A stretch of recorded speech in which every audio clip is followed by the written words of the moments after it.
Students, welcome back. अभी तक हम बात कर रहे थे डायमेंशनल एनालिसिस के सेकंड एप्लीकेशन के बारे में, जिसमें हमने प्रिंसिपल ऑफ होमोजेनिटी के बारे में बात की थी। अब उससे आगे बढ़ते हैं और बात करते हैं कि कैसे इसका यूज करते हैं करेक्टनेस ऑफ एनी फॉर्मूला, उसको चेक करने के लिए कि कोई फॉर्मूला करेक्ट है या नहीं। बेसिकली दोनों चीजें रिलेटेड हैं और ये एक ही है। अगर मैंने पिछले कहा था कि केवल वो ही क्वांटिटीज ऐड और सब्सट्रैक्ट की जा सकती है जो सेम नेचर की है, यानी कि मैं लेंथ में क्या कर सकता हूँ, केवल लेंथ ऐड कर सकता हूँ। अगर मैं इसको ऐसे कहूँ, क्या लेंथ मास के इक्वल हो सकता है? क्या टाइम टेम्परेचर के इक्वल हो सकता है? नहीं हो सकता। यही आपके करेक्टनेस ऑफ एनी इक्वेशन या फॉर्मूला को चेक करने का तरीका है। होमोजेनिटी में हमने क्या किया था, उसको इस तरफ ले गए थे, कोई इक्वेशन थी उसमें इस क्वांटिटी को इस तरफ ले गए थे और फिर हमने कहा था कि इसमें से इसको सब्सट्रैक्ट तभी कर सकते हैं जब वो सेम नेचर की हो। दोनों में सब्ट्रैक्शन तभी पॉसिबल है when they are of same nature. तो इक्वेट भी तो हम तभी कर सकते हैं when they are of same nature. We can't equate temperature and time. तो इसके लिए क्या होगा, टेम्परेचर की ही कोई इक्वेशन दोनों साइड में होनी चाहिए, यानी we can do either temperature और we can either equate time, but we can not equate temperature and time. तो ये ही हमारे बन जाता है कि आपके जो भी फॉर्मूला है उसके लेफ्ट साइड के जो डायमेंशन है, लेफ्ट हैंड साइड डायमेंशंस किसके इक्वल होने चाहिए? राइट हैंड साइड डायमेंशंस के इक्वल होने चाहिए।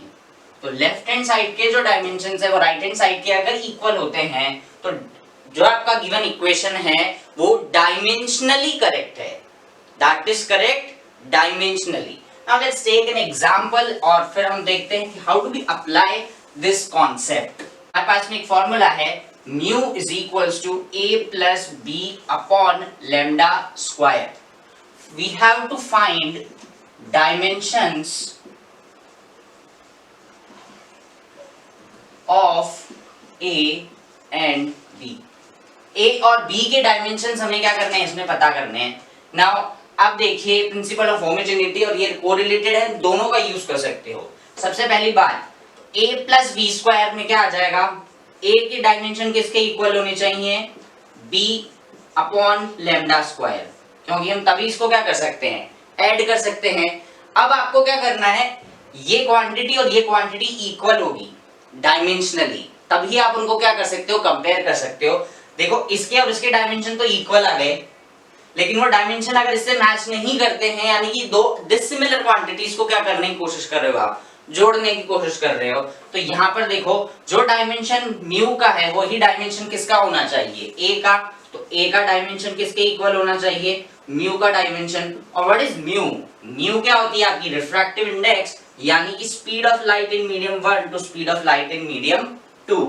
तो दोनों क्या है, स्पीड। तो ये क्या होती है, इट इज यूनिटलेस क्वांटिटी, और जब भी किसी की यूनिट एग्जिस्ट नहीं करती है तो उसके डायमेंशंस भी क्या होते हैं, नहीं होते हैं। So it doesn't have dimensions. तो आपकी डायमेंशंस ऑफ म्यू और ए क्या आ गए, m0 l0 t0। अब ये ही डायमेंशन m0 l0 t0 किसके होंगे, b अपॉन लैम्डा स्क्वायर के होंगे।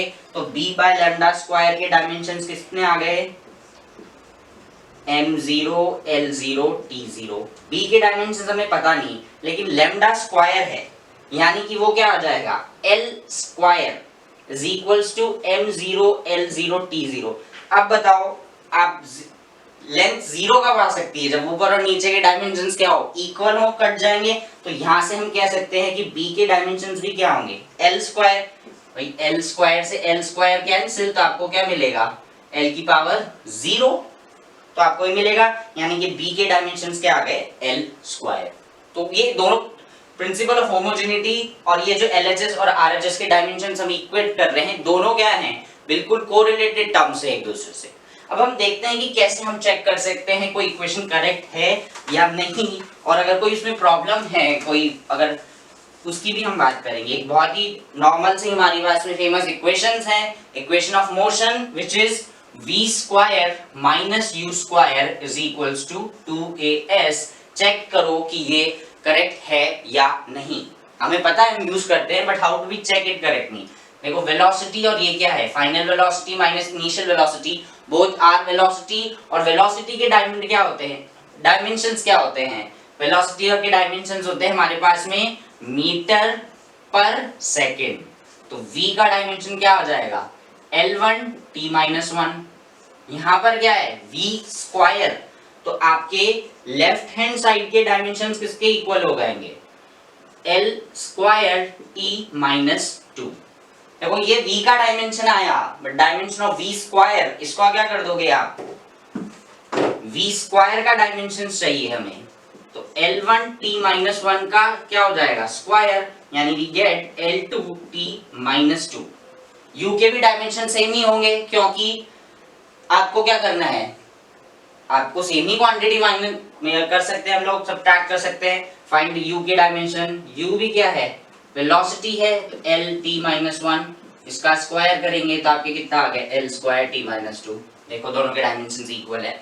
अब लेफ्ट हैंड साइड के डायमेंशंस तो आ गए हमारे पास में ये L square t-2। Now right hand side के डायमेंशंस की बात करते हैं। सबसे पहले हमारे पास में राइट हैंड साइड में है क्या? 2as। 2 क्या एक नंबर है और प्योर नंबर है, जो इंटीजर है वो क्या होते हैं? यूनिटलेस, तो इसकी तो कोई आपके डायमेंशन एग्जिस्ट नहीं करेंगे। एक्सेलरेशन का dimension metre per second square, length power 1 पर सेकंड स्क्वायर t-2, और s क्या है हमारे पास में? लेंथ है, तो यहाँ पर क्या आ गया? लेंथ अल्टीमेटली क्या बन गया? t-2 L square t-2। तो LHS और RHS के डायमेंशन क्या आ गए? इक्वल। तो ये इक्वेशन क्या हो गई? It is dimensionally correct. Please note, it is very important, this equation is dimensionally correct. लेकिन यहाँ पर अब एक ड्रॉबैक भी है। वो ड्रॉबैक क्या है? ये कांस्टेंट।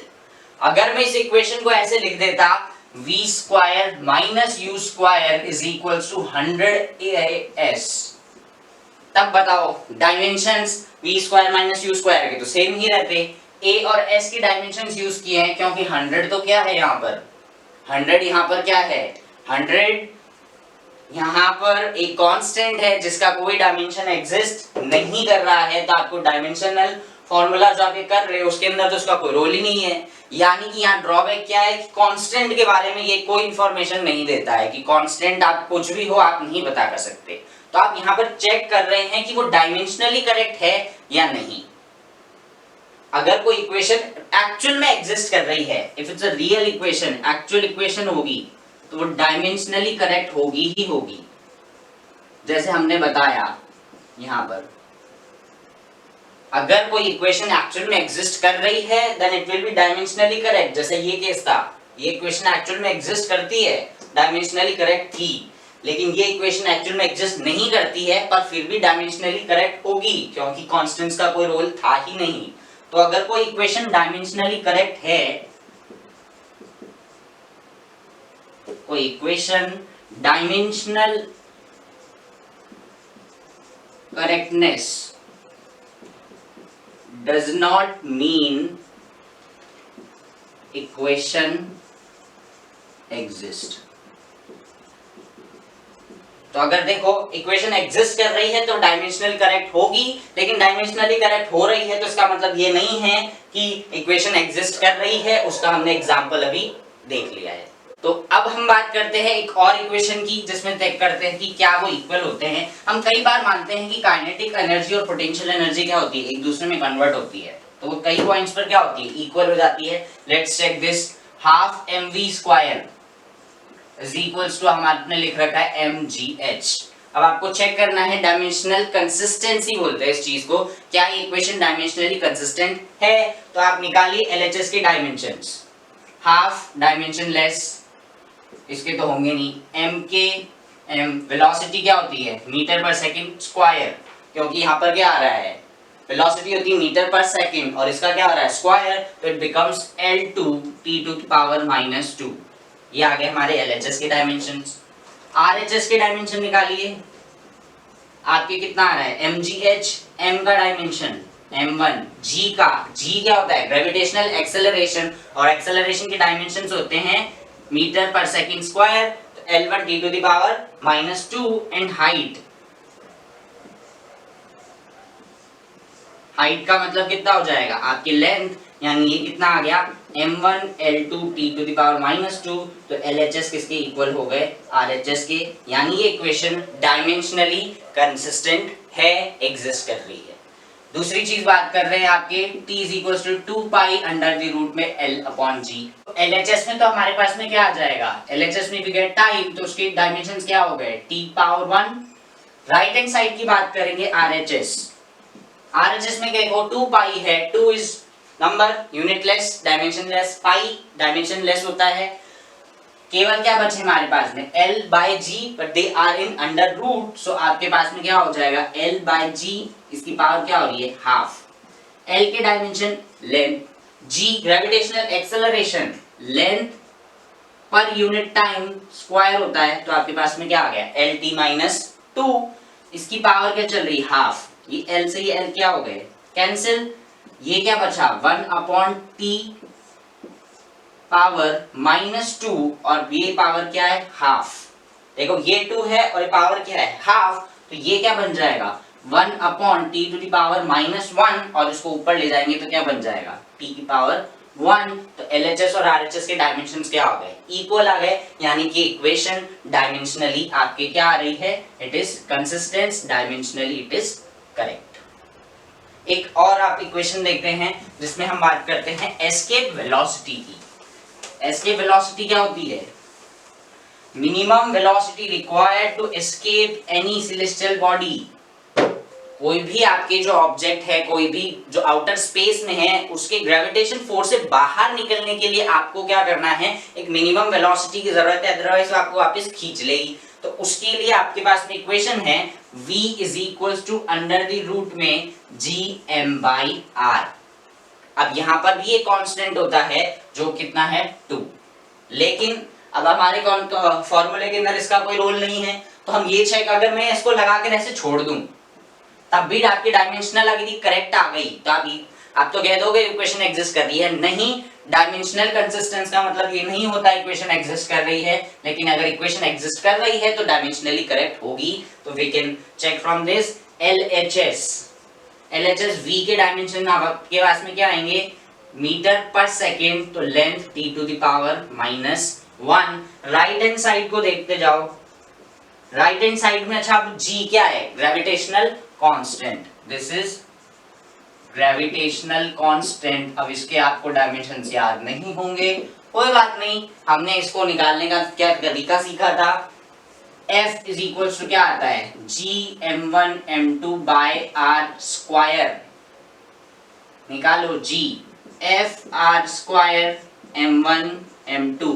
फोर्स के डायमेंशन, फोर्स के डायमेंशन क्या थे m1 L1 t minus 2 into r square, length square upon m1, और ये क्या आएंगे मास है, तो मैं इसको लिख देता हूं m की पावर 2। तो डायमेंशन क्या आ गए हमारे पास में यहाँ से m पावर -1 है, नीचे 2 है, ऊपर पहुंच जाएगा 1 and 3 L 3 हो गए, और t टू द पावर -2, ये आपके डायमेंशन आ गया किसका, इस g का। सब्स्टिट्यूट कर दो RHS में, g के dimension m-1 L 3 t -2 into क्या आ रहा है मास, मास के डायमेंशन क्या हो जाएंगे m, अपॉन में क्या है r यानी क्या आ गया आपके पास में, यानी कि it is radius length, -1 + 1 cancel, l है ये क्या बन जाएगा l स्क्वायर, और ये किस में चल रहा है इट इज इन ब्रैकेट, सो आपके क्या आ गया 1/2। ठीक है, अब आपके पास में क्या है l square t to the power -2, इसका क्या आ रहा है हाफ, यानी ये क्या हो जाएगा L1 t की पावर -1। तो आपके LHS और RHS के डायमेंशंस क्या आ गए इक्वल आ गए, यानी कि आपकी कंसिस्टेंसी इसकी क्या हो गई प्रूव हो गई। अब देखते हैं कि मैं कुछ इक्वेशन लिख रहा हूं and you have to find whether these equation are dimensionally correct और नॉट, और अगर इनकरेक्ट आ गई तो उसका मतलब कि जो हमने इक्वेशन लिखी है दैट इज इनकरेक्ट। एक इक्वेशन है हमारे पास में half mv square plus ma, check its consistency. तो कंसिस्टेंसी चेक करने के लिए हमारे पास में और कुछ नहीं दे रखा, left hand side right hand side में कुछ भी नहीं है, now how do we check its consistency? Consistency ठीक है। अब यहाँ देखो बीच में क्या आ रहा है प्लस, यानी कि कंसिस्टेंट तभी हो सकती है जब इसकी डायमेंशन और इसकी डायमेंशन क्या हो, इक्वल, तभी हम इनको क्या कर सकते हैं, ऐड ऑन कर सकते हैं। तो इसके डायमेंशन निकालो कितने आ रहे हैं, half, dimensionless m power 1, velocity L1 t to power -1 का क्या करना होगा, स्क्वायर, तो आपके डायमेंशन आ गए m1 L2 t to the power -2 plus mass और एक्सेलरेशन, मास के लिए m1, एक्सेलरेशन क्या होता है मीटर पर सेकंड स्क्वायर, यानी कि length t to the power -2। यहाँ देखो लेंथ की पावर 2 है, यहाँ लेंथ की पावर क्या है 1, तो यानी कि ये दो क्या है, डिसिमिलर क्वांटिटीज हैं, we can not add them, तो ये डायमेंशनली इसके जो दोनों टर्म्स हैं they are not equal, so ये डायमेंशनली क्या आ जाएगी, इनकरेक्ट है, यानी इक्वेशन इनकरेक्ट है। अब आप इसको देखो, हाफ mv स्क्वायर क्या होती है, एनर्जी, प्लस ma क्या होता है, फोर्स। आप दो अलग अलग क्वांटिटीज को ऐड करने की कोशिश कर रहे हैं, एनर्जी प्लस फोर्स, तो ये पॉसिबल नहीं है, इस वजह से ये जो आपकी इक्वेशन आ रही है दैट इज इनकरेक्ट। नाउ अभी तक जो हमने फॉर्मूले पढ़े थे सारे लगभग हमारे सुने हुए हैं। अब एक फ्लूइड डायनेमिक्स का एक फॉर्मूला होता है हमारे पास में, F is equals to 6 pi r v. आपको इसके डायमेंशंस फाइंड करने, फाइंड इट्स डायमेंशंस। इसको अलग अलग बुक्स में अलग अलग नाम दे रखे हैं, कहीं इसको ईटा लिखा रहता है, कहीं इट इज नीटा लिखा रहता है, तो बोथ आर करेक्ट। आपको जो मिल जाए इसके डायमेंशंस बता दीजिए। फिर F is the force, R क्या होता है, R is the distance and V is the velocity. अब आप देखो, आपको इस फार्मूले को ऐसे ट्रांसफर कर दो आप, n इज इक्वल्स टू, अब फाइंड इट्स डायमेंशंस तभी पॉसिबल है जब ये कहा जाए कि इक्वेशन करेक्ट है। तो क्वेश्चन में गिवन है दिस इक्वेशन एग्जिस्ट, ये फ्लूइड मैकेनिक्स की इक्वेशन है जो आगे हम जब चैप्टर में पढ़ेंगे फ्लूइड पढ़ते टाइम, तो आपको इसकी इक्वेशन पता करनी है। ट्रांसफर कर दो इसको ऐसे, f अपॉन 6 पाई r और v। अब यहां से क्या होगा, ये हमारे पास में LHS और RHS के डायमेंशंस इक्वल होने चाहिए, तो जो डायमेंशन इस साइड आएंगे वही डायमेंशंस किसके बन जाएंगे, इस नीटा के बन जाएंगे। F के डायमेंशंस क्या होते हैं, m1 L1 t to the power -2, 6 और पाई, ये दोनों क्या है, डायमेंशन लेस। R के पास में क्या है, आपके पास में लेंथ, और वेलोसिटी क्या होती है, मीटर पर सेकंड स्क्वायर, यानी length t to the power -1। एक लेंथ से एक लेंथ तो आपके क्या आ जाएगा, आपके कैंसिल, ये क्या बचा आपके m1, लेंथ ऊपर पहुंचेगी क्या हो जाएगी -1, तो t -2 है, अपॉन में क्या है t -1, एक t कैंसिल हो जाएगा तो बचा क्या, यानी आपके डायमेंशंस कितने आ गए, m1 L-1 और t -1 are the dimensions of this quantity which is known as eta और neta, जो आपको दोनों मिल सकते हैं, यू कैन प्रोनाउंस एनीथिंग। अब एक दो इंपॉर्टेंट इसमें बातें रह रही है, वो आपको डायमेंशंस पता करने हैं। जैसे कि इक्वेशन दे रखी है y is equals to y naught sine omega sine 2 pi by t into n। आपको फाइंड करने हैं what is the dimensions of y naught, ये y कह देते हैं, इट इज द डिस्प्लेसमेंट, ये डिस्प्लेसमेंट की इक्वेशन है वेव की, आपको ये दे रखी है generally, you have to find dimensions of y naught and what is the dimensions of n। अब हमने स्टार्टिंग में जब हम डायमेंशंस कैलकुलेट कर रहे थे तब ये बात की थी कि साइन कॉस टेन ये सारे क्या है, ट्रिग्नोमेट्री फंक्शन है। साइन क्या होता है आपके पास में, perpendicular upon hypotenuse, perpendicular upon hypotenuse, यानी ये क्या है, दो साइड्स का रेशियो है, तो ये क्या हो जाएगा आपका डायमेंशन लेस। तो ये साइन की पूरी क्वांटिटी क्या है, डायमेंशन लेस होनी चाहिए, 2 pi upon t into n।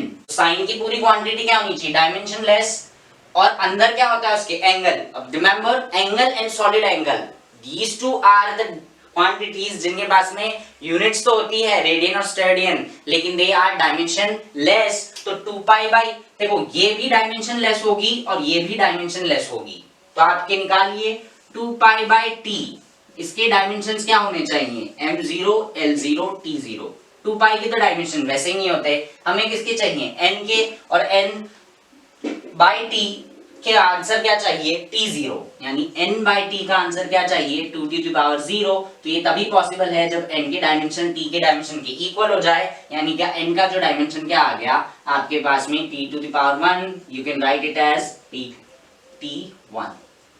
अब आपके पास में क्या है y नॉट, साइन की पूरी क्वांटिटी तो क्या हो गई डायमेंशनलेस, तो ये डायमेंशनलेस हो गई, तो y नॉट किसके बचा y के इक्वल, तो y नॉट के डायमेंशन किसके इक्वल हो जाएंगे y के, और y क्या है डिस्प्लेसमेंट, यानी ये क्या आ गया लेंथ। तो आपके डायमेंशंस हो गए इसके लेंथ, और ये वाली क्वांटिटी आ गई dimensionless. Remember sine theta, this is dimensionless, theta it is dimensionless, both are dimensionless. हम दोनों चीज का यहाँ पर क्या कर रहे हैं यूज कर रहे हैं। एक और इक्वेशन देखते हैं जिसमें we are using some e to e power, we have x is equals to x naught e to the power क्या आ गया lambda x, और x यहाँ पर क्या आ रहा है डिस्प्लेसमेंट, और आपको फाइंड करने हैं डायमेंशंस ऑफ लैम्डा, ये पता कीजिए। अब आप देखो इसके अंदर e की पावर जो लैम्डा x होती है, कभी भी किसी चीज की अगर पावर की बात कर रहे हैं तो दैट इज डायमेंशनलेस, क्योंकि इसका कोई सेंस नहीं बनता अगर मैं इसे लिख दूं 3.14, यानी कि क्या आ गया पाई की पावर आप कह दो फोर्स, या मैं कह दूं कि 10 की पावर क्या आ गई वेलोसिटी, कोई लॉजिक नहीं बन रहा, क्योंकि किसी की पावर कैसे कोई क्वांटिटी हो सकती है, तो ये पॉसिबल नहीं है। यानी कि जो पावर है वो क्या होनी चाहिए आपके that must be dimension less होनी चाहिए। तो इसी तरह से e की पावर क्या हो रही है यहाँ पर लैम्डा x, तो lambda x must be dimension less, यानी कि हम बात कर सकते हैं इसके डायमेंशन क्या आ जाएंगे m0 l0 t0। अब x क्या है यहाँ पे डिस्प्लेसमेंट, x अगर डिस्प्लेसमेंट है तो आपके पास में लैम्डा की क्या वैल्यू हो कि आपके आंसर L0 बने, ये तभी पॉसिबल है जब ये क्या आएगा लेंथ इनवर्स और लेंथ आपस में क्या बन के क्या कर देंगे लेंथ टू पावर 0 को, यानी कि लैम्डा के डायमेंशंस क्या आ गए L टू द पावर -1। अब e की पावर तो क्या आ गया डायमेंशन लेस है, और e क्या है कांस्टेंट, तो कांस्टेंट की पावर डायमेंशन लेस है, तो ये पूरी क्वांटिटी क्या होगी ये भी डायमेंशन लेस, तो x नॉट के डायमेंशंस क्या आ जाएंगे हमारे पास में l। तो वी कैन फाइंड यूजिंग ठीक है कॉन्सेप्ट भी आपको ध्यान रखना है कि साइन का जो थीटा है किसी की पावर एंगल और ट्रिग्नोमेट्री जो फंक्शंस है पूरे these are dimensionless quantity। So with this topic our जो second application है ये और होती है। In the next video we will talk about the third application of this dimensional analysis कि कैसे हम different quantities के बीच में relation establish कर सकते हैं and some drawbacks जहाँ पर dimensional analysis काम नहीं करता है।